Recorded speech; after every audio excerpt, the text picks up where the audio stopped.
Good evening, folks. My name is Steve Wilton, and this is Delpha Medic, PTSD on the front lines. Tonight is my YouTube number 3, and it is December 30th. The discussion tonight is about self-care, what it is, and the strategies for a healthier life. I just want to start at the top of this video just to explain that I am not a professional. I do not hold any degrees in psychology or anything like that. I'm a first responder with many years of experience who has and is suffering and recovering from post-traumatic stress disorder that I've acquired on the job as a paramedic, volunteer firefighter, and as a dispatcher. Anything I say is my own opinion. You're free to use it and to research it and to do whatever you want with it. But as I said, it's just my opinion. Tonight's topic is about self-care. What is actually self-care? A lot of people don't know what self-care is. They have an idea of what it is, but many people have to learn when they get into recovery what exactly it is and what it isn't. Self-care really is anything that is done deliberately to take care of your mental, emotional, and physical health. It's actions that you take specifically to betterment yourself.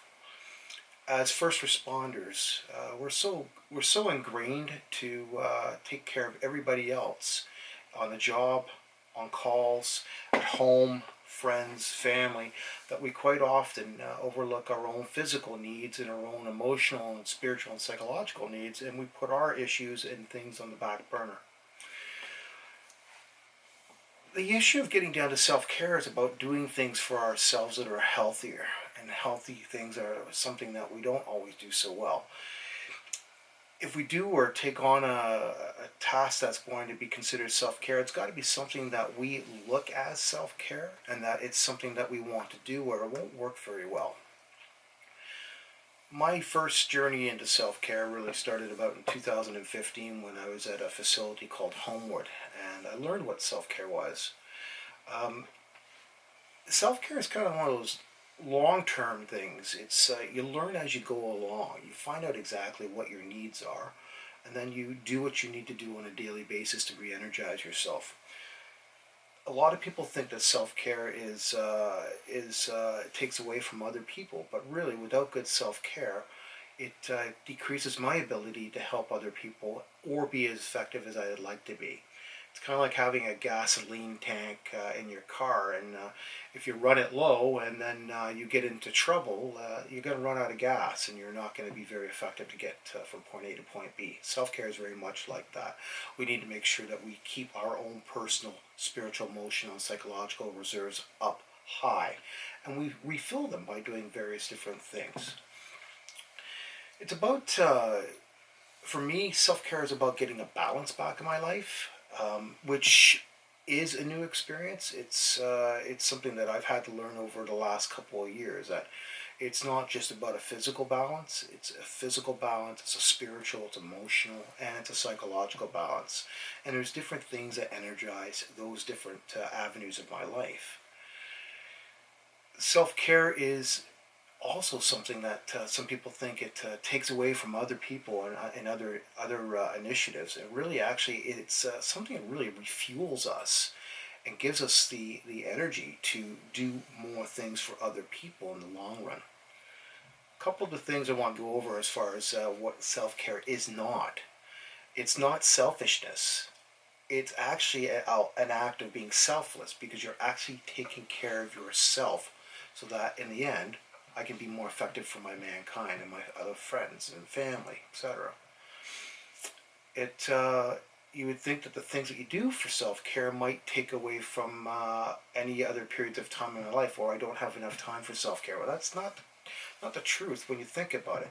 You don't need to necessarily do things that last hours and hours and hours and hours. You just really need to turn around and find the things that work for you, use them regularly on a daily basis, and keep doing those things so that you have the energy to go on and to live your life. Like I said earlier, it can't be something that you force yourself to do. If you force yourself to do it, you're not going to enjoy doing it, and you're not going to actually follow through on it. Self-care, as far as what it looks like I was saying, it's about building and living a balanced life. It's a positive act of choice, and we need to treat it as such. We stick to the basics, and we try to get back to many things that used to work for us that we may not realize that we've actually stopped over the years. We consciously plan things such as doing calendars and talking to people about our actions and things that we want to do. So that helps us to become a little bit more conscientious and buying into the plan, so to speak. Another thing self-care can be when you put the ideas into action. It's a lifetime commitment. Overall, it's a betterment of your health and being. And that commitment gets stronger when you actually proactively put it down in a calendar, whether it be your day timer or on your phone or your computer, whatever. You put those special little things in there. You know, I'm going to go get a manicure or whatever it is. Going out for lunch with Carl or Jen, whoever it is. But I'm putting it physically in the calendar. So I'm actually taking the action of putting it in, and then I will talk to that individual or another person like my spouse Lynn, and I say, hey, I'm going out for lunch with Carl tomorrow. Excuse me, I just got to sneeze. The idea of taking action by putting it in a calendar and then talking to other people about it makes it more real, and it allows it to become a stronger commitment. It's more likely I'm going to follow through if I'm being held accountable.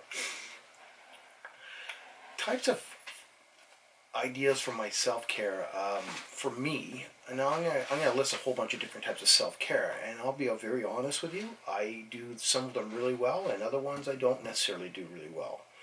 There's things that are always good, and have a need for room for improvement.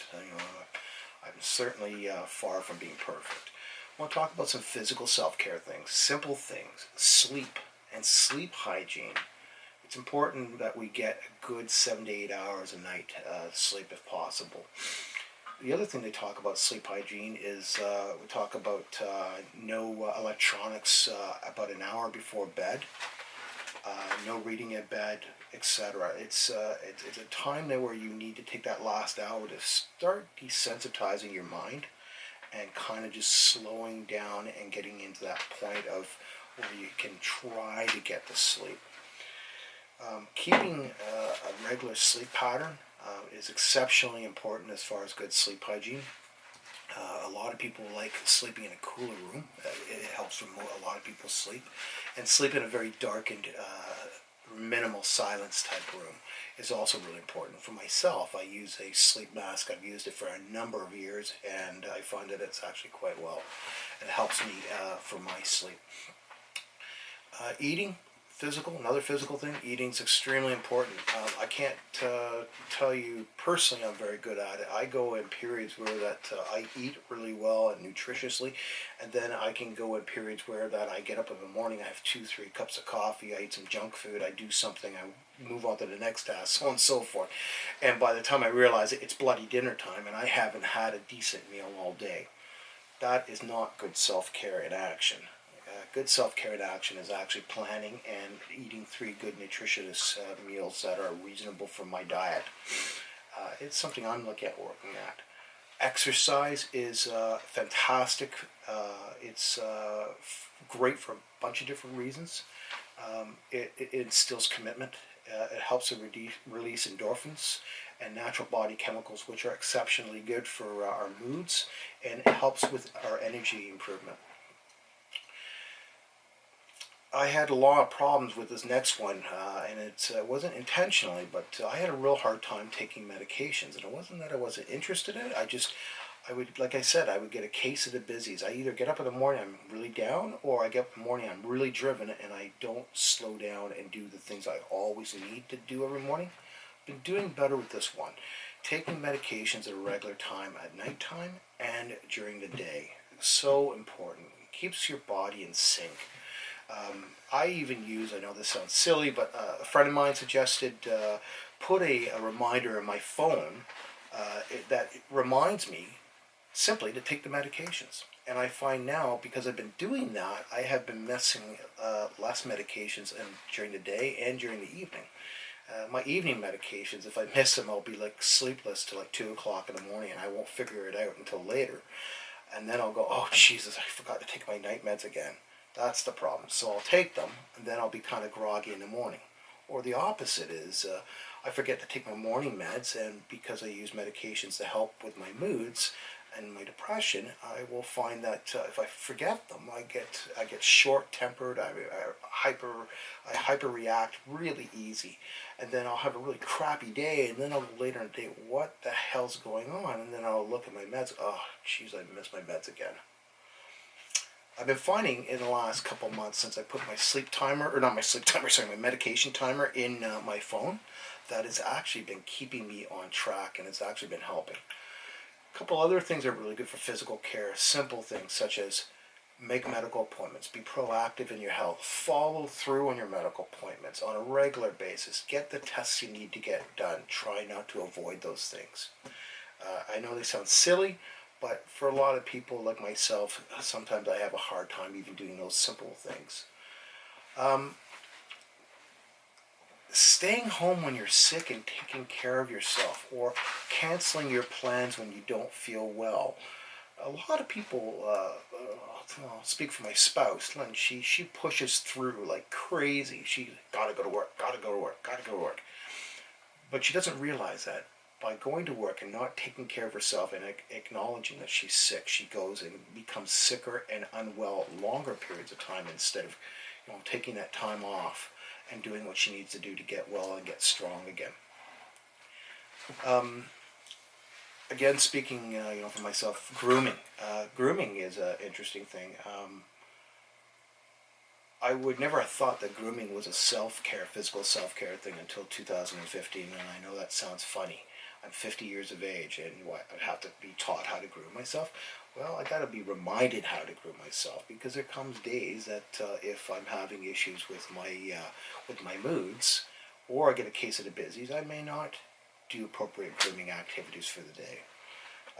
Starting my day with general grooming activities, shower, shaving, brushing your teeth. I know it sounds, and I say this a lot, it sounds silly, but it's a simple thing for me to miss.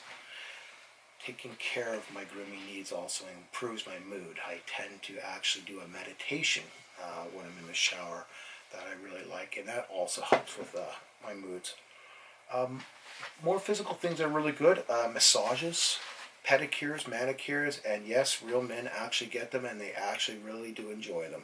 It's simple to get a pedicure and a manicure for a man. You just need to close your eyes and relax. It's considered your time, and it's something you can enjoy.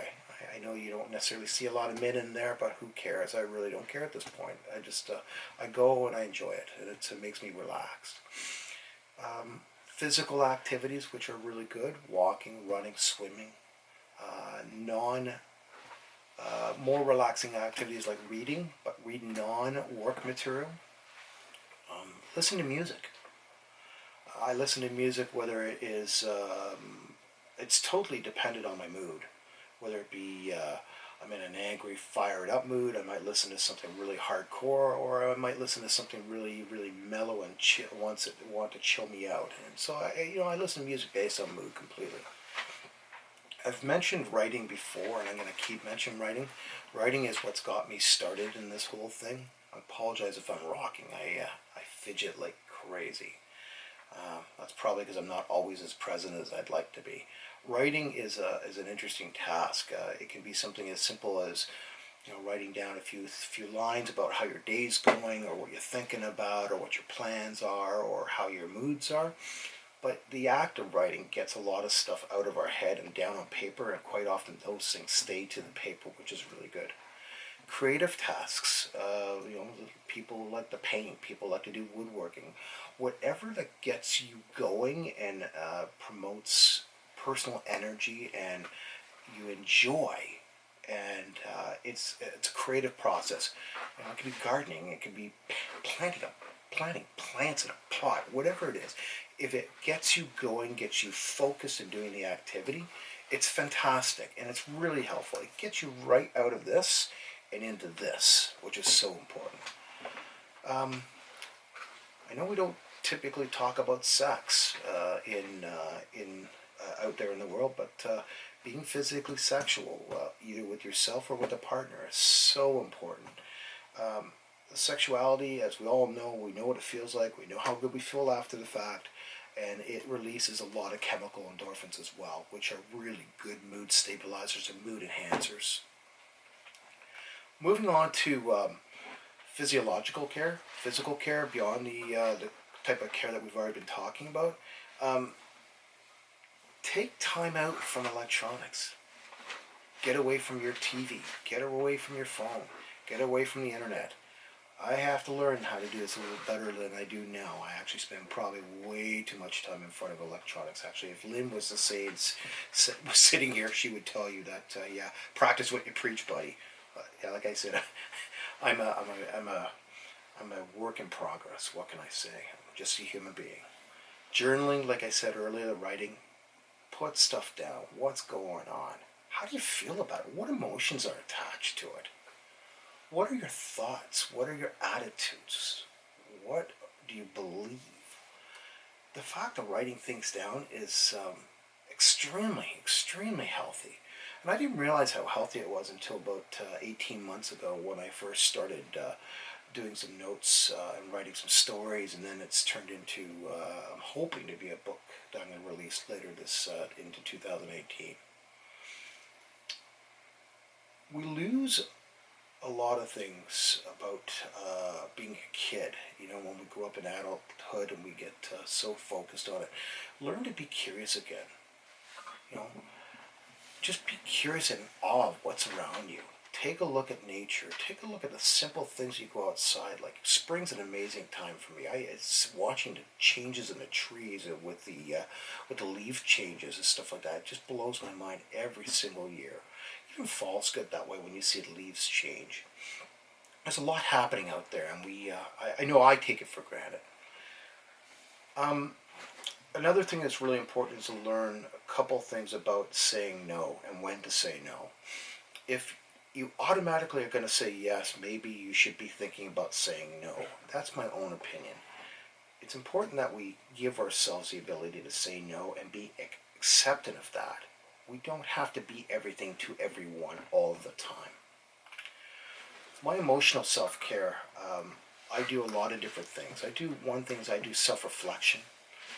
I do that through my journaling, well, more writing about my book. I meditate regularly, typically a couple times a day. I do a very simple breathing meditation that I learned from a company called Mind Well You. It's called a 5-minute meditation. Love it. It gets me very focused.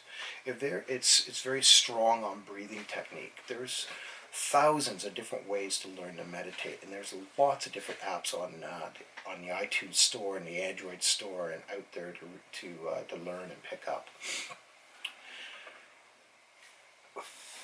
You know, the thing is about meditating and using these active relaxation strategies is that if we don't use them regularly, consistently, when we're not in a high stress environment, when the poo-poo hits the rotating oscillator and it flies all over you, the last thing you're going to do is think about meditating if you're not used to doing it.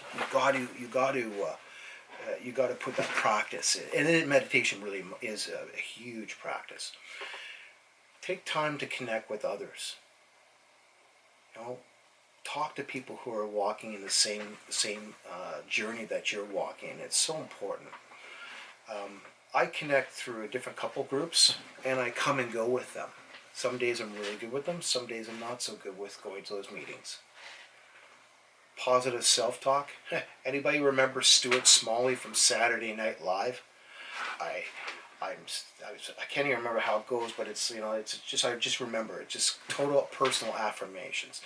Get rid of the negative tapes that's in our heads that keep us down. Look for opportunities to improve your self-worth and self-esteem. It's things are out there, little things to do. Big thing here for us for men. Crying is for men. Real men cry. If you're human and you have emotions, it's okay to cry. We hurt. We have pain. It doesn't go away. And sometimes we need to really just let ourselves be ourselves. At times I need to realize too that I don't need to run the show and I can sit back and not be in charge and see what's happening around me. Let's talk a little bit about benefits of self-care. I'm sorry if I'm rambling tonight. I feel like I am. Benefits of self-care are multifaceted. There's increased mood, decreased anxiety, decreased stress, my improved focus so that I can actually pay attention and be present to the things I need to be present in. Self-care refuels me. It gives me the energy to take on my day and take on the tasks that are around me. I apologize for rambling. Self-care is also really good about improving our relationships. It teaches us to take time outs. I find that if I practice my self-care really good and I meditate a lot, that I learn to respond, not react. Responding and reacting are two different things, and they're very much tied into hypervigilance, as we all know. I think that's going to be it. That's enough for tonight. Tomorrow I'd like to talk about the benefits of meditation, of what it is and how it impacts on our lives and how it can really improve our lives. This is the 30th of December. Tomorrow is New Year's Eve. I wish everybody an awesome 24 hours. And make sure that you reach out and stay connected with people and find some time to make sure every day that you do self-care. Have a great night. Thanks again.